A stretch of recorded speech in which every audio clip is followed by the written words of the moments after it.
बिस्मिल्लाहिर्रहमानिर्रहीम, अस्सलाम वालेकुम नाज़रीन, मैं हूं कंबर सैदी। एक नए व्लॉग और ब्रेकिंग न्यूज के साथ हाजिर खिदमत है। ब्रेकिंग न्यूज ये है कि जस्टिस आमिर फारूक अगर सुप्रीम कोर्ट ऑफ पाकिस्तान चले जाते हैं तो उनकी जगह हाई कोर्ट का चीफ जस्टिस किसको लाया जाएगा। जो लाइन में जजेस हैं वो तमाम तो खिलाफ हैं, तो फैसले किस तरह से करवाए जाएंगे, कौन जो है वो ब्लू आइड होगा, तो इसकी बातें हो रही हैं। और लाहौर से एक जज साहब का इंतखाब किया जा रहा है। वो कौन जज साहब है, उनका प्रोफाइल क्या है, वो क्यों इस्लामाबाद हाई कोर्ट में उनको लाने के लिए बातें हो रही हैं, किसने ये बात इनिशिएट की है और इस सब का पर्पस क्या है, ये बड़ी एक्सक्लूसिव स्टोरी है जो हम आपके साथ शेयर करने जा रहे हैं। और ये बड़ा फर्क डालेगी अगर इस्लामाबाद हाई कोर्ट में वो साहब आ जाते हैं। हम आपको मुकम्मल तौर पर बताएंगे कि होने क्या वाला है। दूसरी इंपॉर्टेंट स्टोरी, आज एकदम से स्क्रीन अपीयरेंस हुई जेंट्री बीच। ये एक यूएस सरमायाकार है, $1 बिलियन की इन्वेस्टमेंट के लिए पाकिस्तान आए हैं और इन्होंने जो है वो बड़ी मीडिया और सहाफियों से बात की है। लेकिन इस तमाम मुलाकात में क्या पोर्ट्रे करने की कोशिश की गई, इस तमाम मुलाकात में जो अमेरिकन प्रेशर बन रहा है, आपको पता है अब से कुछ देर कबल जब मैं ये वीलॉग रिकॉर्ड कर रहा हूं तो एक और इमरान खान साहब के हवाले से बड़ी ट्वीट आ गई है। वो किसकी ट्वीट है, यानी यहां की एस्टैब्लिशमेंट ये कोशिश कर रही है कि वहां से कोई सरमायादार भी आता है तो उसकी एक प्रेस कॉन्फ्रेंस कराई जाए, इस तासुर को जाहिर किया जाए कि अमेरिका में इमरान खान साहब के हवाले से कोई सैंपैथी नहीं है या इमरान खान साहब का कोई वहां पे उनका नैरेटिव सेल नहीं हो रहा। तो इसको काउंटर करने के लिए जो चीजें की जा रही हैं अनफॉर्चुनेटली वो बैकफायर कर रही हैं। क्योंकि आज सुबह में ये प्रेस कॉन्फ्रेंस हुई, सहाफियों ने इंटरव्यू किया, तमाम टीवी चैनल्स पे चले, लोगों ने कहा वाह वाह वाह भाई, अब तो यूएस की ऑफिशियल इंतजामिया ने ये कह दिए ट्रंप एडमिनिस्ट्रेशन के सरमायाकार इधर आ रहे हैं इन्वेस्टमेंट करने। लेकिन उसके थोड़ी देर बाद एक ऐसी डेवलपमेंट हो गई जिसने सब पे पानी फेर दिया। वो क्या है वो भी आपको बताएंगे। अगर आपने चैनल को सब्सक्राइब नहीं किया नाज़रीन तो सब्सक्राइब जरूर कर लें, बेल का आइकन जरूर दबाएं। कोशिश होती है तमाम फैक्ट्स के साथ चीजें आपके सामने रख दें। अच्छा, ये जेंट्री बीच ये है कौन, इनके हवाले से CNBC की एक खबर है, वो मैं आपके साथ शेयर करूंगा जो कि बड़ी इंपॉर्टेंट है और उससे इनका पता लग जाएगा। 2000 ये जेंट्री बीच की अपीयरेंस थी जो कि एक डेलीगेशन के साथ आए हैं और जो खबर ये बताती है कि इन्होंने जी पाकिस्तान में मुख्तलिफ चीजों में सरमायाकारी करनी है। कोई केमिकल्स की कंपनी के ये CEO है, एक बड़ा ग्रुप है और ये वफ्द को हेड कर रहे हैं इस टाइम। इस वजह से इनकी प्रेस कॉन्फ्रेंस भी हुई और फिर अलग से रिचर्ड गर्नैल के हवाले से इनसे लोगों ने सवाल भी पूछे, इन्होंने क्या जवाब भी दिए वो मैं आपको बता देता हूं। अच्छा, ये साहब जो हैं इनकी एक कंपनी है, इसके हवाले से CNBC ने स्टोरी की है और वो ये स्टोरी की है कि 2016 में जब ट्रंप की इनॉग्रेशन थी, तो आपको पता है कि जब भी कोई सेरेमनी होती है वहां पे प्रेसिडेंट आता है तो यूएस में उस प्रेसिडेंट के साथ तस्वीरें खिंचाने के लिए पैसे दिए जाते हैं और काफी लोग पैसे लगाते हैं, सरमायादार पैसे लगाते हैं और कोशिश करते हैं कि किसी तरह उन इवेंट्स में जाके उनसे टाइज डेवलप हो जाए या फिर वो पिक्चर साथ ले लें तो वो कैश होती है मुख्तलिफ जगहों पे। तो इन साहब की कंपनी ने $500 जो है वो डिमांड किए और $500,000 यानी $5 लाख इस वजह से डिमांड किए गए कि आपकी हम इनॉग्रेशन पे ट्रंप के साथ तस्वीरें खिंचाएंगे। इस कंपनी ने शो किया कि ट्रंप के जो बेटे हैं वो इनकी कंपनी के एग्जीक्यूटिव डायरेक्टर्स हैं। बाद में इस खबर की तरदीद आ गई कि कोई एग्जीक्यूटिव डायरेक्टर नहीं थे, ये कंपनी जो है जेंट्री बीच की थी और CNBC ने इनके हवाले से बाकायदा लिखा कि वो एक स्कैम था जिसमें इन्होंने शो किया था कि $5 लाख से ट्रंप के साथ तस्वीर खिंचाने के ले रहे थे। बहरहाल मुख्तलिफ यूएस में कंपनीज होती हैं, मुख्तलिफ स्कैम मुख्तलिफ न्यूज आती रहती हैं, ये मौजूद थी तो हमने आपके साथ शेयर कर दी। अलबत्ता इनको बिठाकर ये बयानिया बनाने की कोशिश करना कि यूएस में इमरान खान साहब के हवाले से जो प्रेशर बन रहा है वो महज सिर्फ बातों की हद तक है, मेरा ख्याल से इट वुडंट वर्क आउट। वो उसकी वजह बड़ी वाज़ेह है। ये प्रेस कॉन्फ्रेंस हुई, ये टीवी स्क्रीन पे आपने तमाम चीजें देखी। जो विल्सन उन्होंने अब से कुछ देर कल एक और ट्वीट कर दिया और वो है फ्री इमरान खान, यानी इमरान खान साहब को रिहा किया जाए। तो एक वहां का स्टेटमेंट, वहां का law maker, US law maker ये बात कर रहा है कि फ्री इमरान खान।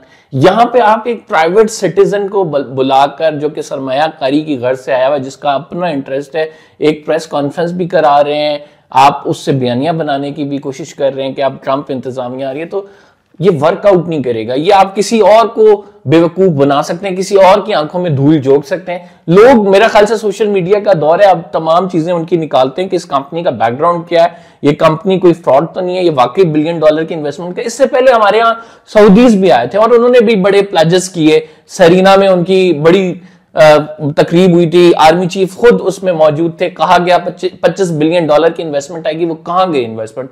हमें तो उसका नामो निशान नहीं मिला। हम तो 1-1 बिलियन के लिए कहते हैं कि रोल ओवर हमारा कर्ज कर दिया जाए, हमें कुछ पैसे दे दिए जाए, हमने मुल्क चलाना है। तो ये बड़ा अनफॉर्चुनेट है कि अवाम को जो बताया जाता है उसके बरअक्स होता है। लेकिन अब ये सोशल मीडिया का दौर आ गया, हमारी कोशिश होती है खोल खोल के आपको चीजें बताएं कि ये लोग कौन है, क्या हो रहा है, असल नैरेटिव क्या है और इसके पीछे क्या स्टोरी चल रही है। इस वजह से हम कहते हैं सब्सक्राइब भी करें आप। तो ये साहब को बिठाकर एक प्राइवेट बंदे को बयानिया बनाने की कोशिश की, लेकिन वो बैकफायर इस तरह से कर गया कि वहां से ऑलरेडी एक बयानिया आ रहा है और दूसरा वहां के लॉ मेकर की या फिर वहां के किसी गवर्नमेंट ऑफिशियल की अलग हैसियत है। एक प्राइवेट बंदा जो प्राइवेट कैपेसिटी में आया हुआ है उसकी एक अलग हैसियत है, ये बड़ा वाज़ेह है। तो वो तो यूएस गवर्नमेंट को रिप्रेजेंट नहीं करते हैं जो डेलीगेशन आया है। और इसकी क्लैरिटी के लिए, इसको क्लैरिफाई करने के लिए बहुत से सहाफियों ने यूएस एम्बेसी से भी राब्ता किया कि जान सकें कि वाकई ये जो है यूएस ट्रंप एडमिनिस्ट्रेशन ने इन साहब को भेजा कि आते ही कि पाकिस्तान में जाके सरमायाकारी करो, या ये अपने ओन पे आए हैं या फिर बुलाए गए हैं, मोहसिन नकवी साहब जैसे गए थे। तो ये एक बड़ा वाजे सी चीज थी उनसे। अच्छा, उनसे सवालात भी क्या हो रहे हैं अब आप इससे भी अंदाजा लगा लें जो मीडिया में पोर्ट्रे किया गया उनकी। जरा एक एक्सप्रेस ट्रिब्यून की स्टोरी का मैं आपको एक कथा बताता हूं, कि एक पैराग्राफ बताता हूं आपको, इससे आपको आइडिया हो जाएगा कि वो क्या चाह रहे हैं। शहबाज शरीफ के हवाले से उनको किस तरह से पोर्ट्रे किया गया है। वो साहब कहते हैं कि he fully supports Pakistan justice system, यानी रिचर्ड गर्नेल के हवाले से कर रहे हैं, and praise President Trump for being a hard working and remarkable leader. Beach reaffirms his commitment for advancing Trump's economic diplomacy agenda, express satisfaction with the meeting with Pakistani leadership। यानी वो Richard Grenell के हवाले से बात ये कर रहे हैं कि वो पाकिस्तान के जस्टिस सिस्टम पर यकीन रखते हैं। रिचर्ड गर्नेल ने अगर ये कहना होगा तो उनका अपना ट्विटर अकाउंट मौजूद है, वो अपने ट्विटर अकाउंट पे कह देंगे। उनको किसी फॉरेन इन्वेस्टर की जरूरत नहीं है कि वो आएगा और पाकिस्तानी मीडिया पे नैरेटिव करेगा, ट्विटर पे सब कुछ कह सकते हैं तो वो कह देंगे। रिचर्ड गर्नेल के हवाले से स्पेशली सवाल पूछा गया, अनीका निसार साहिबा ने पूछा था, तो उन्होंने रिचर्ड गर्नेल को कहा के बारे में कहा कि Richard Grenell had personally inform me that he was misled by the promotion of fake videos online about the founder of PTI using artificial intelligence. यानी एआई से पीटीआई की कोई फेक वीडियोस थी, उनसे इन्फ्लुएंस करके रिचर्ड गर्नेल को जो है वो उस में फंसे, यानी उनको जो है मिसलेड किया गया और फिर उस वीडियोस की प्रमोशन के बाद उन्होंने ट्वीट की। तो रिचर्ड गर्नेल अगर मतलब एआई की वीडियोस को नहीं समझते या वो मिसलेड हुए, कोई मिस इंफॉर्मेशन उनके पास आई है और उन्होंने उसकी बुनियाद पर अपनी राय कायम की है, तो अभी भी उनका ट्विटर अकाउंट मौजूद है। रिचर्ड गर्नेल इसकी तरदीद कर दें, वो कहें कि नहीं, फ्री इमरान खान साहब की जगह कहें कि पाकिस्तान का जुडिशियल सिस्टम बड़ा जबरदस्त है, शहबाज शरीफ साहब बड़ा अच्छा काम कर रहे हैं और इमरान खान साहब को जेल में ही रहना चाहिए, वो ये ट्वीट कर दें। तो जो बयानियां बनाने की कोशिश की जा रही है वो सॉरी टू से हुकूमत से बन नहीं पाएगा, क्योंकि फैक्ट्स इसके बरअक्स हैं। जो फैक्ट्स कह रहे हैं कि आपने एक इन्वेस्टर बुलाया, वो कोई बात कर रहा है, जबकि हकीकत में कुछ और बात है। जिसके बिहाफ पे बात की जा रही है वो भी एक अलग वो है बात है। एक और चीज मैं शहबाज शरीफ के हवाले से इधर ढूंढ रहा हूं, शहबाज शरीफ के हवाले से उन्होंने बड़ी बात की हुई है, तो वो मैंने कहा कि आपको जरूर उसका बताऊं कि वो शहबाज शरीफ के हवाले से क्या कहते हैं कि पाकिस्तान की जो करंट गवर्नमेंट है हम इससे बड़े खुश हैं और पाकिस्तान की करंट गवर्नमेंट बड़ा जबरदस्त काम कर रही है और हम इसके साथ टाइज बढ़ाना चाहते हैं। तो ये बड़ी अंडरस्टूड सी बात है कि जो भी इन्वेस्टर आएगा अगर उसने इन्वेस्टमेंट करनी होगी तो वो मौजूदा हुकूमत की प्रेज ही करेगा, वो उसके अगेंस्ट नहीं जाएगा। तो ये 3-4 पॉइंट्स है जिस पे बयानियां बनाने की कोशिश की, मैंने इसके काउंटर आर्ग्यूमेंट्स भी आपको दे दिए। आपको नेक्स्ट स्टोरी पे मूव ऑन करते हैं, आपको बताते हैं कि जो इस्लामाबाद हाई कोर्ट में चीफ जस्टिस है उसकी दौड़, मतलब अगर जस्टिस आमिर फारूक एलिवेट हो जाते हैं सुप्रीम कोर्ट ऑफ पाकिस्तान में, तो फिर पीछे कौन बचता है? पीछे बचते हैं, आपको पता है कि जस्टिस मोहसिन अख्तर कैनी उनके खिलाफ, उनके नाम पे क्रॉस है, तो उनको तो नहीं लाया जा सकता।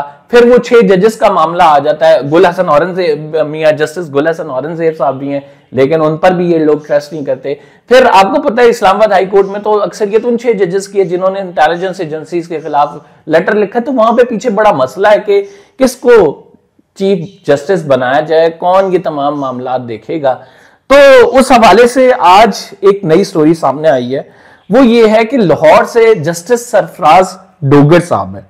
अच्छा, ये कौन है मैं इनका बता देता हूं। इनको सदर मुमलिकत जो है खसूसी तौर पर आर्टिकल 200 के जरिए इस्लामाबाद ट्रांसफर कर सकते हैं, और इनके ट्रांसफर के बाद ये सीनियोरिटी पे होंगे तमाम जजेस से, और सीनियोरिटी पे होने के बायस अगर आमिर फारूक साहब सुप्रीम कोर्ट चले जाते हैं तो ये चीफ जस्टिस बन जाएंगे। ये तमाम गेम प्लान की जा रही है। अब ये सरफराज डोगर साहब कौन है, ये बड़ा इंटरेस्टिंग मामला, इसको भी आपको खोल के रख देते हैं। ये वो हैं जिन्होंने 2021 में शहबाज शरीफ के खिलाफ के हवाले से जमानत का फैसला दिया था, और जस्टिस असजद जावेद साहब थे, उनसे इनका तनाजा हो गया। तनाजा किस बात पे हुआ? डिवीजन बेंच ने ये केस की समाअत की थी, शहबाज शरीफ साहब की जमानत का केस, जिसमें जनाब सरफराज डोगर साहब अपने फैसले में लिखते हैं कि हमने कंसेंसस के साथ ये डिसीजन किया कि शहबाज शरीफ की जमानत बनती है, इनको शहबाज शरीफ को जमानत पर रिहा किया जाए। जब ये फैसला उन्होंने दे दिया तो इस फैसले में उन्होंने लिखा भी बाकायदा कि एक तो कोर्ट में भी और कोर्ट के बाद जो है हमारी चैम्बर में भी डेलिब्रेशन हुई, जिसके बाद यूनानिमस फैसला आया। असल में जस्टिस असजद जावेद जो है वो इस जमानत के खिलाफ थे, और वो नहीं चाहते थे कि शहबाज शरीफ की जमानत हो। ओपन कोर्ट में भी और पीछे भी उन्होंने कहा कि नहीं सर, मैं नहीं इस हक में। इन साहब ने, जस्टिस डोगर साहब ने इस फैसले के हवाले से कहा कि यूनानिमस फैसला आया, जिस पर एक तनाजा बन गया, और तनाजा ये बना कि उन जज साहब ने मुखालफत कर दी कि भाई मैंने तो यूनानिमस नहीं कहा। तो अब इन जस्टिस डोगर साहब को इस्लामाबाद हाई कोर्ट लाया जा रहा है, ये चीफ जस्टिस भी बन सकते हैं क्योंकि सीनियोरिटी पे हैं। 2 जुलाई 2030 पे इनका टेन्योर खत्म हो रहा है, तो आप देख लें कि सीनियोरिटी पे ये जब होंगे तो चीफ जस्टिस बन जाएंगे। चीफ जस्टिस ऐसे बंदे को लाना है जो कि जरा गेम सेट रखे, इधर उधर बातें ना करे। तो ये स्टोरी थी, दोनों स्टोरीज हमने आपके सामने रख दी हैं। फिलहाल के लिए इतना ही।